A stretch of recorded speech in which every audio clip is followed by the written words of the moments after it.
دوسرا پارہ سیقول السفہاء، آغاز میں اللہ تعالیٰ نے تحویل قبلہ کے بارے میں ذکر کیا کہ صحیح بخاری کی حدیث ہے، برا بن عازب رضی اللہ عنہ کہتے ہیں کہ جب نبی صلی اللہ علیہ وسلم مدینہ میں آئے تو 16 یا 17 ماہ آپ نے بیت المقدس کی طرف منہ کر کے نماز پڑھی۔ اس کے بعد پھر اللہ کی طرف سے حکم آیا اور دوران نماز ہی قبلے کو چینج کر دیا گیا، کیونکہ نبی صلی اللہ علیہ وسلم کی خواہش تھی کہ قبلہ بیت اللہ ہونا چاہیے، تو پھر بیت اللہ کو قبلہ بنا دیا گیا بیت المقدس کی جگہ پہ۔ آگے اللہ نے کہا فاستب کنتم امت خیرہ، تم بہترین امت ہو، امت محمدیہ کو بہترین امت قرار دیا کہ بجائے دوسروں کی طرف چلنے کے، دوسروں کے کلچر کو اپنانے کے، تم اپنے اللہ کے احکام اور رسول اللہ صلی اللہ علیہ وسلم کے احکام کو مانو، تمہارے اس دین کے اندر ہر چیز موجود ہے، تم بہترین امت ہو۔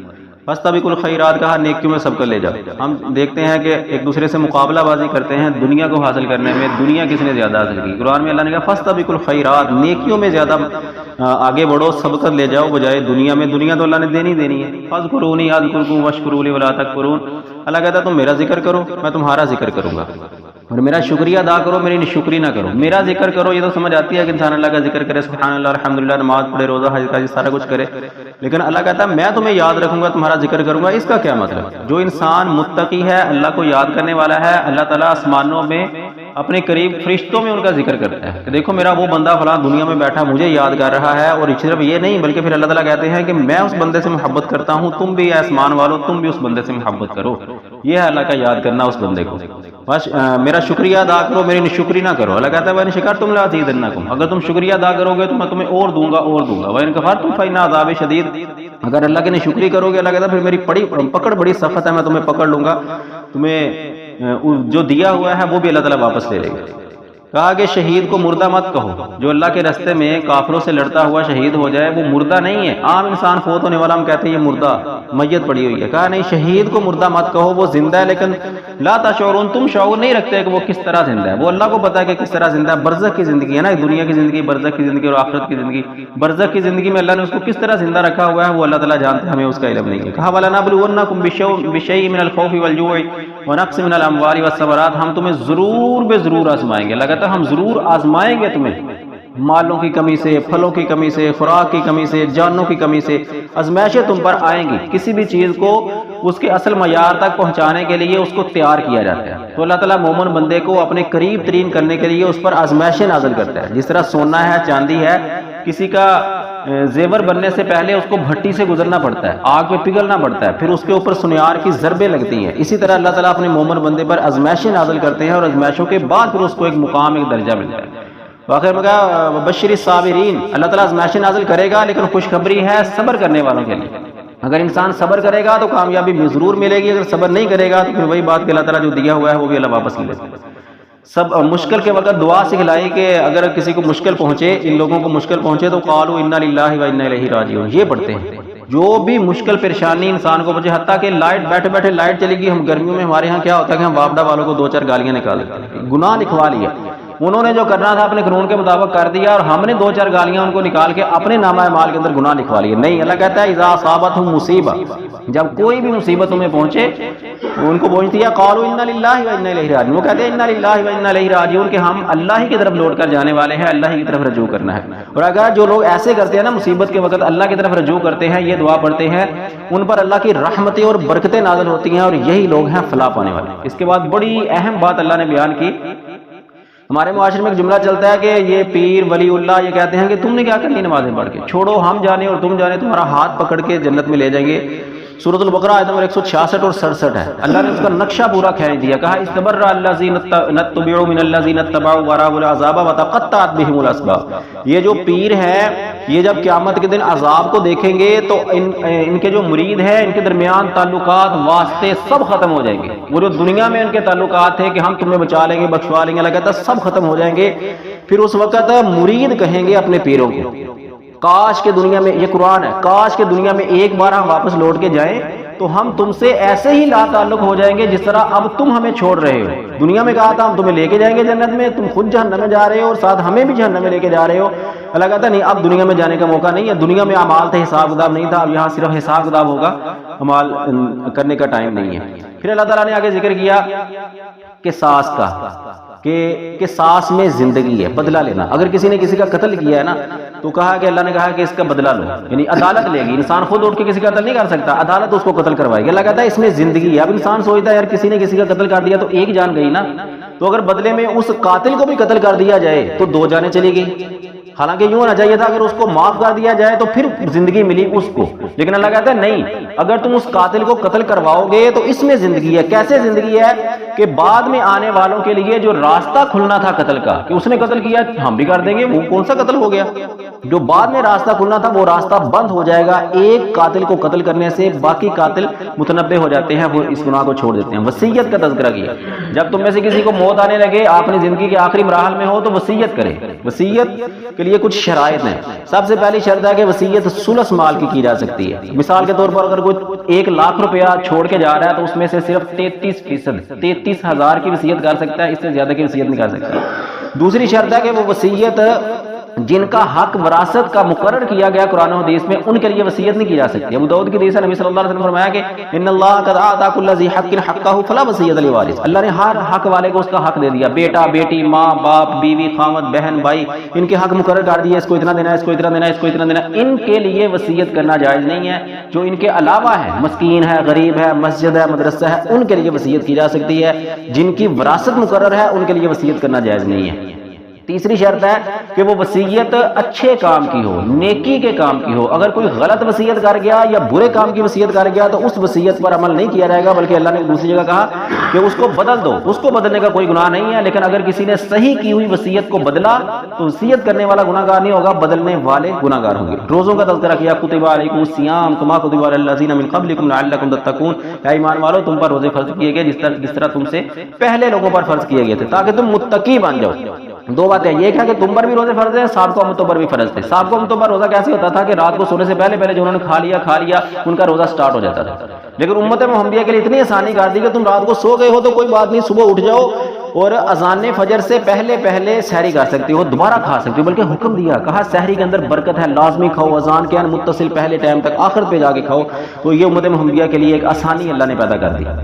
کہا لعلکم تتقون، روزے کیوں رکھنے ہیں؟ تاکہ تم متقی بن جاؤ. اگر کسی کا روزہ اس کو متقی نہیں بناتا، روزہ رکھنے کے باوجود اللہ کا ڈر نہیں آتا، روزہ رکھنے کے باوجود وہ گناہ نہیں چھوڑتا، تو وہ روزے میں فیل ہے. اس کو روزہ رکھنے کا کوئی فائدہ اللہ کے ہاں نہیں ہے. آگے کہا اللہ قریب ہے. ہمارے معاشرے میں کہا جاتا ہے نا ہم بڑے گناہ گار ہیں، اللہ ہماری سنتا نہیں ہے. ہمیں تو اللہ سے مانگنے کے لیے کسی ولی اللہ، کسی پیر بابے کی ضرورت ہے، جس طرح چھت پر چڑھنے کے لیے سیڑھی کی ضرورت ہے، MNA MPA سے ملنے کے لیے کسی نوکر چاکر کی ضرورت ہے. اللہ اتنی بڑی ذات ہے تو اللہ سے مانگنے کے لیے کسی ولی اللہ کی ضرورت ہے. اللہ کہتا ہے نہیں.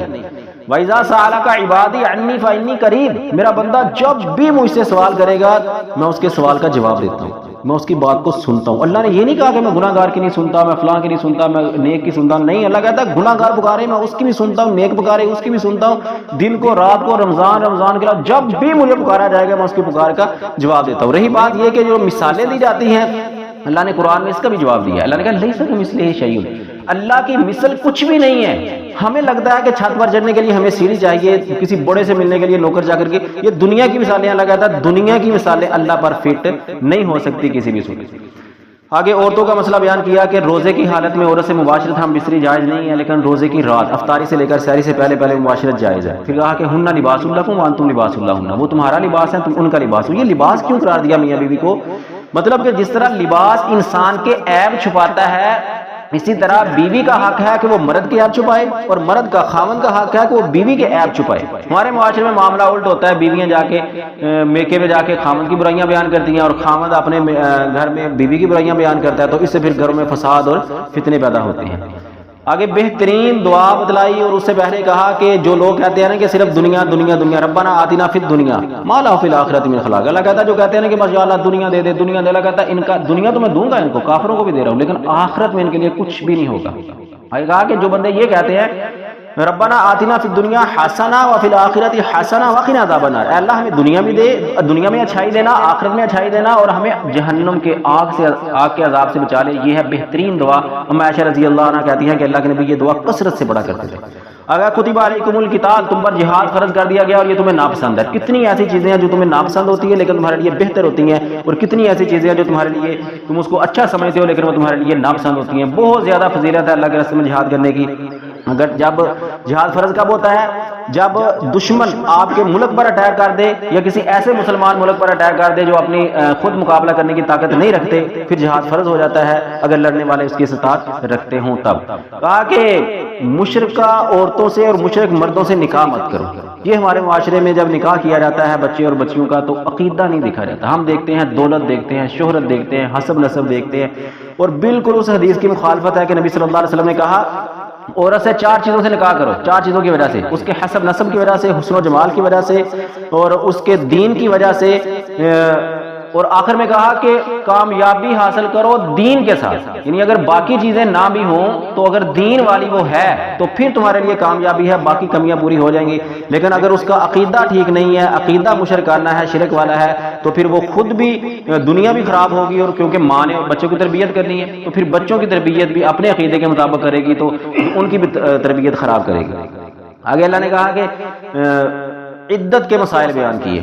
جو عورتوں کی عدت ہوتی ہے، اگر کسی کو طلاق ہو گئی تو اس کی عدت 3 حیض ہے۔ ہمارے معاشرے میں 3 ماہ مشہور ہے، یہ 3 ماہ عدت نہیں ہے۔ اگر کسی کو طلاق ہوئی ہے تو اس کی عدت 3 حیض ہے۔ جو عورتوں کو ماہواری آتی ہے وہ 1 ماہ بھی ہو سکتی ہے، مختلف عورتوں کی مختلف ہوتی ہے، 2 ماہ 3 ماہ، اس سے زیادہ بھی ہو سکتی ہے۔ اور طلاق کا بات کیا کہ طلاق 2 مرتبہ ہے۔ طلاق کا طریقہ کیا ہوتا ہے کہ اگر کسی مرد نے کسی عورت کو، خامد نے بیوی کو طلاق دے دی ہے تو اس کے پاس 3 حیض تک ٹائم ہے صلح کرنے کا، رجوع کرنے کا۔ اگر رجوع کر لیا تو اسی نکاح میں وہ قائم ہیں۔ اگر رجوع نہ کر سکے، 3 حیض ختم ہو گئے تو پھر ان کا نکاح ختم ہو گیا۔ اگر دوبارہ ملنا چاہتے ہیں تو نیا نکاح ہوگا۔ پھر کبھی دوبارہ زندگی میں طلاق ہوئی، پھر 3 حیض تک ٹائم ہے صلح کرنے کا، صلح کر لی تو ٹھیک ہے، نہ صلح کی تو پھر 3 حیض ختم ہو گئے، دوبارہ نیا نکاح ہو سکتا ہے۔ اگر تیسری بار کسی نے طلاق دی، طلاق دینے کے ساتھ ہی ان کا نکاح ختم ہو گیا، دوبارہ تیسری طلاق کے بعد دوبارہ رجوع نہیں ہو سکتا۔ یہ جو ہمارے معاشرے میں چلتا ہے، لوگ ایک مجلس میں بیٹھے کہتے ہیں طلاق طلاق طلاق، ایک مجلس میں 1,00,000 بار بھی طلاق کہہ دیا جائے تو وہ ایک ہی طلاق شمار ہوتی ہے، وہ 3 شمار نہیں ہوتی۔ اور جب تیسری طلاق ہو جاتی ہے تو پھر کہا کہ وہ اس مرد سے دوبارہ نکاح نہیں کر سکتی۔ ہاں، ایک صورت بچتی ہے کہ وہ عورت اپنی مرضی سے، اپنی ولی کی اجازت سے کسی دوسرے خاوند سے زندگی گزارنے کے لیے نکاح کرے، حلالے کی صورت میں نہیں، حلالہ حرام ہے۔ نبی صلی اللہ علیہ وسلم نے لعنت فرمائی ہے ایسے مرد عورت پر جو حلالہ کرواتے ہیں۔ تو کہا کہ وہ زندگی گزارنے کے لیے کسی اور مرد سے شادی کرے، اور پھر اللہ کی طرف سے ایسا معاملہ ہو کہ وہاں بھی طلاق ہو جائے، حلالے کی صورت میں نہ ہو، تو پھر وہ دوبارہ پہلے خامہ سے نکاح کرنا چاہے تو کر سکتی ہے، ورنہ نہیں کر سکتی۔ قسم ہمارے معاشرے میں بڑی اٹھائی جاتی ہیں۔ قسم کی 3 قسمیں، اس کا تذکرہ کیا۔ ایک ہوتی ہے قسم منعقدہ، کسی بات میں پختگی کے لیے قسم اٹھائی جاتی ہے، اللہ کی قسم میں ایسے کروں گا، میں تجھے کر کے دکھاؤں گا، ایسے پختگی کے لیے قسم اٹھائی۔ اگر تو اس نے پورا کر دیا تو وہ ٹھیک ہے، اگر اچھی قسم ہے تو پورا کرنا پڑے گا، اگر بری ہے تو نہیں پورا کرنا، غلط ہے تو پھر پورا نہیں کرنا۔ اگر اس قسم کو پورا نہ کر سکا تو پھر اس کا کفارہ دینا۔ کفارہ کیا ہے؟ یا تو غلام آزاد کروانا ہے، غلام آج کل نہیں ہے، یا پھر 10 مسکینوں کو کھانا کھلانا ہے، یا 10 مسکینوں کو کپڑے پہنانے ہیں۔ اگر اس کی استطاعت نہیں رکھتا تو پھر 3 روزے رکھنے ہیں، چاہے مسلسل رکھ لے چاہے چھوڑ کے رکھ لے۔ اور آگے بیان کیا قسم، دوسری قسم ہے قسم غموس، کسی کو دھوکہ دینے کے لیے قسم اٹھانا، پتہ ہے کہ میں جھوٹا ہوں، جھوٹی جیسے عدالتوں میں آج کل جھوٹی قسمیں پیسے لے کے اٹھاتے ہیں، اس کا کفارہ صرف اور صرف توبہ ہے، اس کے علاوہ کوئی اللہ سے سچے دل سے توبہ کرے اللہ اس کو معاف کر دے گا۔ تیسری قسم ہے قسم لغو، بات میں قسم اٹھانا، جس طرح لوگوں کا محاورہ بن جاتا ہے، تکیہ کلام بن جاتا ہے، اللہ قسم اللہ قسم اللہ قسم۔ اس قسم کا کوئی تصور نہیں ہے، یہ فضول اور رائگاں ہے، نہ کوئی کفارہ ہے نہ ہی کوئی گناہ ہے اس قسم کا۔ دودھ پلانے کی مدت بیان کی بچے کو، کہ بچہ ہو بچی ہو، اس کو دودھ پلانے کی مدت 2 سال ہے۔ ہمارے ہاں کیا ہوتا ہے کہ بچہ ہے تو اس کو 2.5 سال پلایا جاتا ہے، اگر بچی ہے تو اس کو 2 سال۔ یہ غلط ہے تصور۔ پہلی بات ہے بچہ بچی دونوں کے لیے 2 سال ہے، زیادہ سے زیادہ۔ اگر میاں بیوی اپنے باہمی مشورے سے اس کو 2 سال سے کم پلانا چاہیں تو بھی پلا سکتے ہیں، اللہ تعالیٰ نے اس کی بھی اجازت دی ہے۔ اور یہ 2 سال اسلامی ہیں، جنوری فروری والے نہیں۔ اسلام کے جتنے بھی قوانین ہیں سارے محرم سفر کے اعتبار سے، اسلامی سال کے اعتبار سے 2 سال دودھ پلانا ہے۔ اس کے ساتھ اللہ نے بڑی اہم آیت ذکر کی، یہ طلاق کے نکاح کے مسائل بیان کرتے ہوئے اللہ نے درمیان میں ایک آیت ذکر کر دی، 2 آیتیں، حافظوا علی الصلوات والصلاۃ المسطیٰ وقوموا للہ قانتین، اپنی نمازوں کی حفاظت کرو، خاص طور پر درمیانی نماز کی حفاظت کرو اور اللہ کے لیے فرما بردار ہو کر کھڑے رہو۔ قرآن کا اسلوب یہ ہے کہ قرآن اپنے سیاق و سباق کے مطابق چلتا ہے، جس طرح پیچھے مسائل چلتے آ رہے ہیں ویسے ہی آگے چلتے آ رہے ہیں، لیکن اللہ تعالیٰ نے یہاں نکاح اور طلاق کے مسائل کے درمیان میں نماز کیا ذکر کر کے یہ بتانا چاہا ہے کہ اے لوگو امت محمدیہ، کہیں دنیا کے مسائل میں کھو کے نمازوں سے غافل نہ ہو جانا۔ اور اسی کے ساتھ اگلی آیت میں کہا کہ اگر تم خوف میں ہو، جنگ کی حالت ہے، قتال ہے، پیدل پڑھ لو، بھاگتے ہوئے پڑھ لو، سواری پر پڑھ لو، لیکن نماز چھوڑنی نہیں ہے۔ 6 طریقے صحیح بخاری کے اندر مختلف حدیثوں میں 6 طریقے اللہ نے جنگ کے اندر نماز پڑھنے کے بیان کیے ہیں۔ اگر کافروں سے جنگ لگی ہوئی ہے ایسے پڑھ لو، ایسے پڑھ لو، ایسے پڑھ لو۔ آخری طریقہ ہے کہ گن گولی چل رہی ہے، آگ برس رہی ہے، تو بھاگتے دوڑتے ہوئے اشاروں سے دعائیں پڑھتے جاؤ، صرف 1 رکعت پڑھ لو، لیکن ٹائم ختم ہونے سے نماز پہلے پڑھنی ہے، اور ہم امن میں رہتے ہوئے نہ پڑھیں تو یہ بہت بڑا گناہ ہے۔ آخر میں کہا اللہ کو قرض دو، قرض حسنہ۔ پھر بندہ سوچتا ہے یار اللہ کو قرض کی کیا ضرورت ہے؟ قرض کا مطلب ہے اللہ کے راستے میں خرچ کرو، اللہ کہتا ہے میں تمہیں بڑھا چڑھا کے دوں گا۔ انسان کمیٹی ڈالتا ہے نا، کس لیے ڈالتا ہے؟ مشکل میں کام آئے گی۔ سب سے بڑی مشکل قیامت کے دن میدان محشر کی مشکل ہے، اس کے لیے بھی کوئی کمیٹی ڈالنی چاہیے۔ طریقہ کیا ہے کہ انسان ماہانہ طے کرے کہ میں نے مہینے کے بعد جتنی استطاعت ہے 5، 10، 50، 100، 500، 1000، جتنا انسان دے سکتا ہے، میں نے ہر مہینے اتنا اللہ کی راہ میں دینا ہے۔ اور کیا نیت ہے کہ میں نے یہ اللہ کے راستے میں کمیٹی ڈالی ہوئی ہے، یہ میدان محشر میں مجھے کام آئے گی، اللہ اس کا مجھے اجر و ثواب دے گا، اللہ تعالیٰ بہت اجر دے گا۔ آخر میں جلوت طلوت کا قصہ بیان کیا، اور آخر میں کہا کہ کتنے کم گروہ والے زیادہ گروہ پر غالب آ جاتے ہیں۔ مطلب جنگیں، لڑائیاں، فساد یہ تعداد کی کثرت اور وسائل کی کثرت پر نہیں لڑی جاتی، بلکہ یہ اللہ کی مدد کے ساتھ باذن اللہ کی مدد کے ساتھ لڑی جاتی ہیں۔ ان اللہ مع الصابرین، اللہ تعالیٰ صبر کرنے والوں کا ساتھ دیتا ہے۔ اللہ تعالیٰ عمل کرنے کی توفیق عطا فرمائے۔ وما علیہ الا البلاغ۔